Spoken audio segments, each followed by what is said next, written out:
নমস্কার, অরিত্র ডট অরিত্রিয়ান মোমে আপনাদের স্বাগত জানাই। ছিল এটা শনিবার, এটা ছিল ঠিক সকাল ৯টা।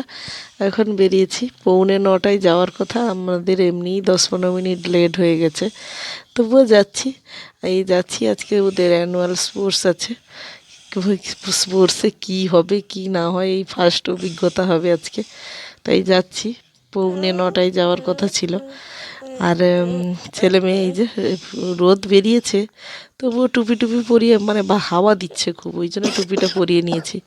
স্পোর্টস মানে খেলাধুলা করতে যাচ্ছে, অথচ এইসব পোশাক আশাকে তো হোঁচট খেয়ে পড়বে।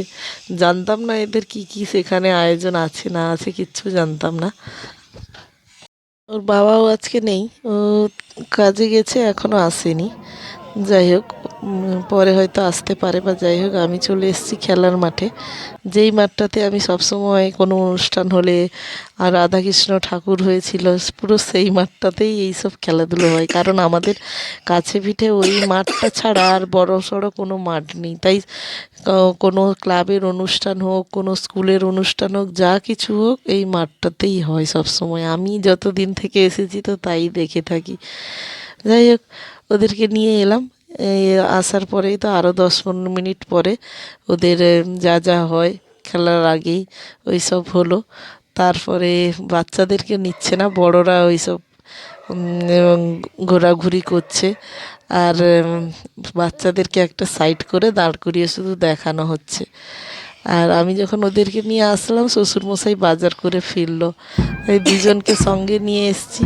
জলের বোতল, টিফিন বক্স দিতে বলেছিল, কিন্তু আমি ভাবলাম ব্যাগটাও নিয়ে যাই সঙ্গে, নাহলে ওগুলো নিয়ে আসবো কী করে।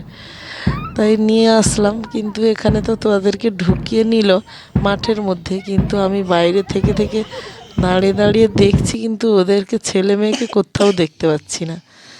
অনেক খোঁজাখুঁজির পরে ওদেরকে দেখলাম যে একটা লাইনের মধ্যে সামনের দিকে দাঁড়িয়ে আছে। তারপরে কটিমা কটিমা বলে চিৎকার করে ডেকে আমি বললাম, একটু হাই করো, এই যে হাত নাড়াচ্ছে। সবই তো একই রকমের জামা কাপড় পরে আছে। বললাম দাদাভাইকে একটু হাই করতে বলো, দাদাভাই অন্যদিকে মন, তা সে এর জগতে নেই। সে মাঠে ঢুকে মনে হচ্ছে সে আলাদা জগতে আছে, মানে মাঠে ম্যামরাও যা বলছে সেটাও শুনছে না, সে পুরো আলাদা লেভেলের জগতে আছে। সে চারদিকে শুধু দেখেই যাচ্ছে কি হচ্ছে। যাই হোক, ফার্স্ট আমার পি নার্সারি বলছি, সরি, নার্সারি ওয়ানদের খেলা শুরু হচ্ছে।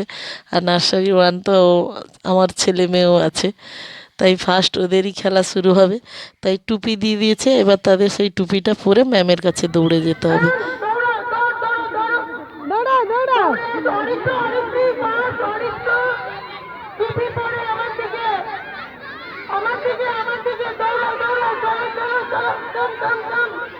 এই যে খেলা হয়ে গেল একটা যুদ্ধ, কিন্তু এই যে ম্যাম যে অরিত্র অরিত্র বলে চিৎকার করলো, বলছিলাম না একটু আগে যে ও আলাদা জগতে থাকে, মানে কে কি বলছে সেও শুনতে পাচ্ছে না।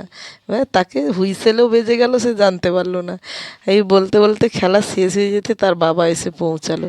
যাই হোক, কটিমা সেমিফাইনালে থার্ড হলো।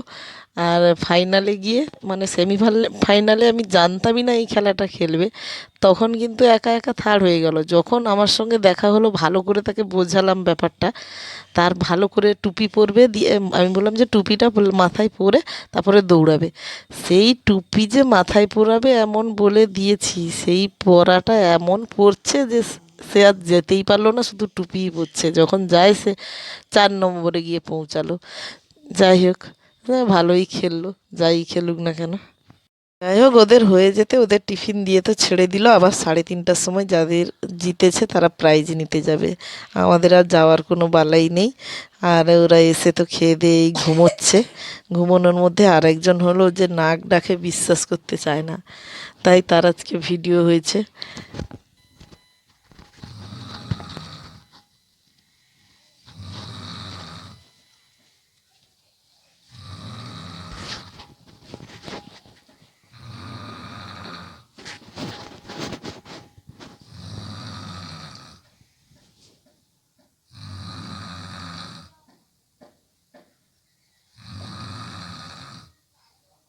মানে আজকে নাক ডাকাটা এতটাই বেড়ে গেছিল, যার জন্য আমি বললাম না, একটু ভিডিও করেই নিই।